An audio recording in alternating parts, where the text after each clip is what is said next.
जब कभी ज़िंदगी में थक जाओ तो किसी को कानो कान खबर ना होने देना, क्योंकि लोग टूटी हुई इमारत की ईंटें तक उठा कर ले जाते हैं। औरत का दूसरा नाम इज्जत है। औरत की इज्जत करो, चाहे घर में बैठी महरम है या घर के बाहर ना महरम। एक शादीशुदा औरत की कामयाब जिंदगी का दारोमदार उसके शोहर पर है कि शोहर का तावन होगा तब ही औरत बसेगी, महल में रहे या झोंपड़ी में। जज्बात में आकर लड़कियां हमेशा जल्दबाजी में गलत फैसले करती हैं और बाद में सिवाय पछतावे के कुछ नहीं रहता।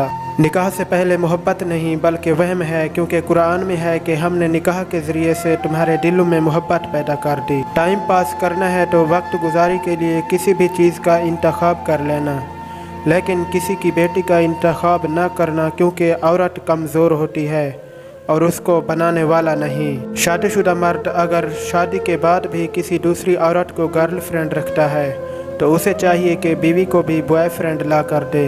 कभी भी ताल्लुकात तो ख़त्म हो जाते हैं, लेकिन उनके दरमियान मोहब्बत ख़त्म नहीं होती। दुखती रग किसी के हाथ में देने से पहले सोच लें कि हर कोई मरहम रखने वाला नहीं होता। औरत को बदकिरदार कहने वाला मर्द अगर ज़रूरत पूरी करनी हो तो पाँव तक चूमता है। मुझे अब किसी के भी करीब होना पसंद नहीं है, क्योंकि ये लोग जो ज़िंदगी में करीब हो जाते हैं उनसे किसी भी किस्म की दूरी जहन को डिस्टर्ब कर देती है, चाहे वो दूरी वक्त की किल्लत से हो या नज़रअंदाज करने की वजह से हो या फिर किसी के छोड़ जाने की वजह से हो। औरत की इज़्ज़त अगर नहीं करनी तो ना करें, लेकिन चार लोग में बैठकर उसको बेइज्जत भी मत करें। अगर औरत चाहती है कि शोहर उस पर आशिक हो जाए तो अपने जिस्म के 3 हिस्सों को खूबसूरत बना ले। नंबर 1 दिल, नंबर 2 ज़बान, नंबर 3 चेहरा। अपने मनपसंद इंसान की कमी तमाम राहतों की कातिल होती है। अपनी हर एक सांस के साथ खुश रहें और इतनी मोहब्बत करें कि जितनी आपकी ज़िंदगी है। अपने शिकवे कुर्बान करके खामोशी से दूसरों के दुख सुनना भी एक फ़न है। दुनिया से जितना जहर हमें मिलता है हमें पता ही नहीं चलता कि कब हम अपनों को मारने के लिए इस्तेमाल करने लग जाते हैं।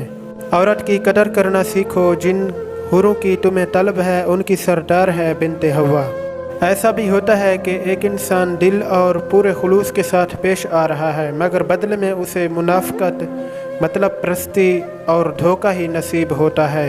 गुज़श्ता नस्लों के पाँव नंगे और सोचें बुलंद थीं, और आज की नस्ल के जूते महंगे और दिमाग खाली हैं। लोगों को इस बात से गर्ज नहीं होती कि आप खुश होते हैं या नहीं, उन्हें इस बात से फ़र्क पड़ता है कि आप उन्हें खुश रखते हैं या नहीं।